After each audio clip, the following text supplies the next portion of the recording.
Hello guys, mao ni ang heavy duty na early warning device. So, kini siya i-order ni namo sa isa ka sikat nga online shop. So, as you can see sa iyahang packaging na naggibutang nga conformed to LTO standard with required sticker. So, made in the Philippines lang siya by Young Advanced Iron Corporation. So, mao ni siya.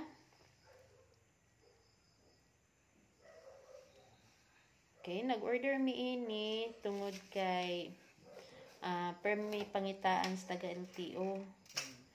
Nga na siya ka heavy duty.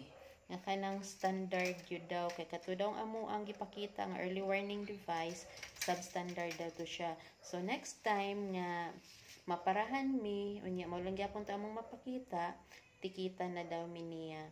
So, mao na nga nag-order na lang mi sa isa ka online shop ug makita gyud nato nga ang niabot na mo nga order is standard siya o heavy duty.